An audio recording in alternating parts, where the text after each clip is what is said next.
going on? Uh, here's something I don't think people understand about. It's like when they here's another place that people like to try to confuse people trying to understand the Bible. Basically, they talk about they use this as a kind of a Gandhi type mechanism where they trick you into this Buddhist non-action type of way of thinking. And it talks about when Jesus says, if you live by the sword, you'll die by the sword. And what he means by that, there's two different aspects to that. To live by the sword is to take things by force. You know what I'm saying? It's basically, hey, we need your land and we're got to kill you to have it. I mean, that's taken, you took that by force. Or, hey, I need that, I need what you got and you got to die. That's, or even just to some extent, listen, running up on people and just robbing them. Here, I need your wallet, and leaving them there. That's still taken by force. You don't have to actually murder the person, but I mean, that's part of it.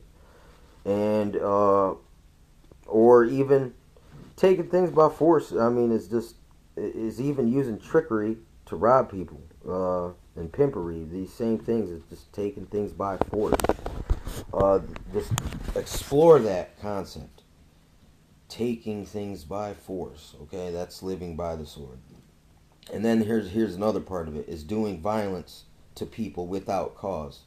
That's living by the sword. Here's another thing too, also, I mean, I guess if you're totally like a social Darwinistic person that is depends on the sword and idolizes it to the point where it's his god, there's another, I guess you could say, living by the sword as well. So there's different levels to seeing that, so just because a person uh, carries a sword or uses a sword in his daily life doesn't mean he lives by it.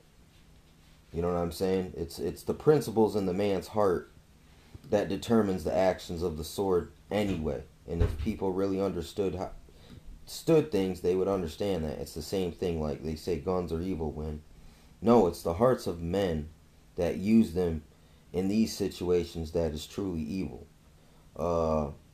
Living by the sword. That's why they die by the sword. That's why when a person loses it and starts to take life, his life normally gets taken in the process, or he takes his own.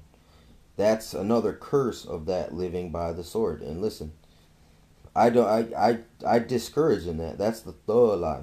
And I think all people that are in the third life, in the different forms of the third life, I think they should try to back away from it, man, and start thinking about things different.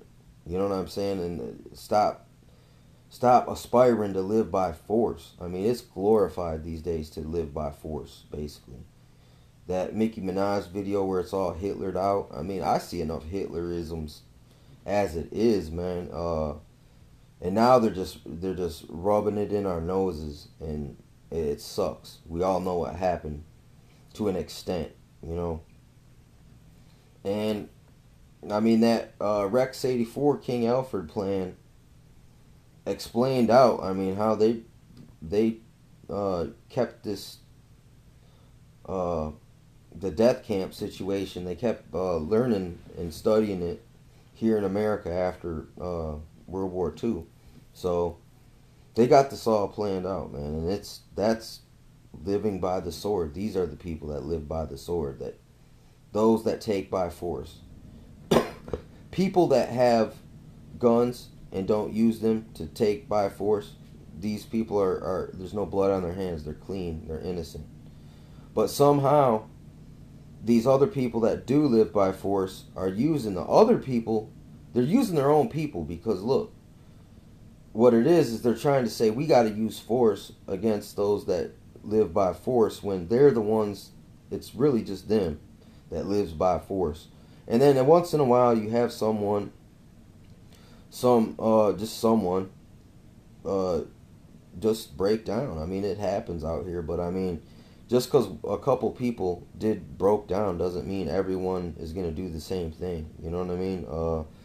Actually, the ratio of who's got the guns now, you're more likely that an ex-military, a cop that's been heavily programmed through, brainwashing techniques to make everyone think that we're all the enemies of the state, basically.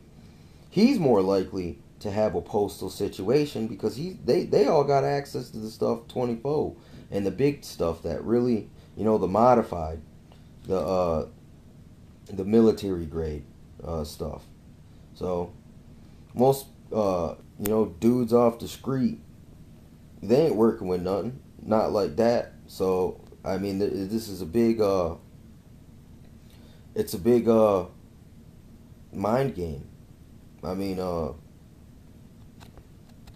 it's crazy out here, but I mean, really, this is what it is. It's just we're so used to being to have to live under this force, this code of force, that we're so used to it we don't even recognize that we're under it still, or it's even since we've been so incrementally frog in the pot, to use Al Gore's inconvenient truth analogy here. The frog in the pot, incrementally. Just incremental means, if you turn up the temperature of the water for long enough, the frog in the boiling pot won't realize it's boiling until it's too late. But if you just dropped him in a hot boiling pot, the frog would jump out. That's what they've done with this as well. It's been subtle. I mean, here's the thing. The art of war also, he said, with all subtlety. So the real art of forces is really subtle. So it's incrementalism. So you subtly do all these things. You subtly shift into position. You know what I'm saying? You don't want to do it all at once because that is so easily recognizable. Everyone would sense the danger. So I mean, or it's the same thing like a snake, man. A boa constrictor is a good example, because what it does first, it leans on you with its weight, and then you try to get away, and as you get away, or you try to escape, you get entangled. And then the more you try to struggle to escape, the more you're entangled. And now that you're tired from struggling, now every breath it cramps down a little tighter and tighter, and before you know it, you're already dead. It's already got you. It's too late. I mean, this is that system that devours its own tail. Because what it is like, in this instance, it'd be like the skeleton is attached from the body. So the skeleton, the framework, the inner framework stays the same, but the body is constantly devoured and eats itself, because what they do is they get these situations where they get two sides, and then they pin them off against one another, while the little guys are that system that they pin off against one another. Then even though they all die off in these little skirmishes and these engineered crises, that skeleton, the big dogs and the low dogs, are all still in place. So it's that's why they talk about you're expendable. This is what it is. We're all expendable. And even the framework, I mean, even them guys, they can be replaced. In this type of live by the sword, dog eat dog lifestyle, I mean, anyone is expendable and anyone's viable, corruptible. You really can't. You can't really trust in people. You know what I'm saying? Wholeheartedly. I mean, it's pretty deep like that. But I mean, yeah, it's like just watch TV, watch Ferguson. This is all living by the sword. This is taking by force. This is what living by the sword is. It isn't. So a lot of these things ain't what you think they are. It's just you gotta analyze it a little deeper, so you can see the true context and the full scope of the meanings of these terms. Or when people will try to turn them on you and use them against you because you're ignorant of deeper revelations.